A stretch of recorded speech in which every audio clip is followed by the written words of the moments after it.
ట్రావెల్స్ల గురించి వాస్తవాలు తెలపరిచేకి వీడియో ముందుకు వచ్చాను గనుక నేను నిజాలు మాట్లాడతాను గనుక ఈ ఇల్లీగల్ గా తిప్పే ట్రావెల్స్ సంస్థలు, ట్రావెల్స్ బండ్ల ఓనర్లు నా ప్రాణాలు తీయొచ్చేమో, అందుకే నాకు రక్షణ కలిగించారు. ట్రావెల్స్ వాళ్ళతో నా ప్రాణాలు కాపాడాలని 2 తెలుగు రాష్ట్రాల్లో ఉన్న పోలీసు వాళ్ళకి, అలాగే 2 తెలుగు రాష్ట్రాల్లో ఉన్న ప్రభుత్వాలకి వేడుకుంటున్నాను.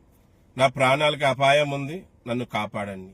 ఎందుకంటే నేను ట్రావెల్స్ల గురించి వాస్తవాలు తెలపరిచేకి వీడియో ముందుకు వచ్చాను గనుక నేను నిజం ఏమంటే, కర్నూలు దగ్గర బస్ ప్రమాదం జరిగిన విషయం 2 తెలుగు రాష్ట్రాల్లో ఉన్న ప్రజలకి, అధికారులకి, రాజకీయ నాయకులకి, ఈడి భారతదేశంలో ఉన్న ప్రజలందరూ కూడా తెలిసిన విషయమే. ప్రమాదం జరిగింది, చాలా నష్టపోయాం, చాలా మందిని కోల్పోయాం. మళ్ళీ ఆ నష్టం జరగకూడదు.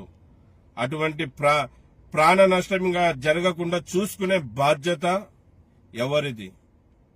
అధికారులది కాదా? ఇది అధికారుల తప్పిదం కాదా? డ్రైవర్ది తప్పు ఉండొచ్చు. ఆ డ్రైవర్తో తప్పు చేయించిందో ఎవరు? ఆ తప్పు జరిగే కారణం ఎవరు? మరి ఓనర్ అయితే అధికారులు 2వ స్థానంలో వస్తారు. మీరు ఉద్యోగం సరిగా చేసింటే ఈరోజు అంతమంది ప్రాణాలు పోయేటివి కాదు. ట్రావెల్స్ వాళ్ళకి ఏం కావాలి? డబ్బు కావాలి. ప్రజలు ఎలాగైనా చావని, ప్రజల సేఫ్టీ వాళ్ళకి అవసరం లేదు.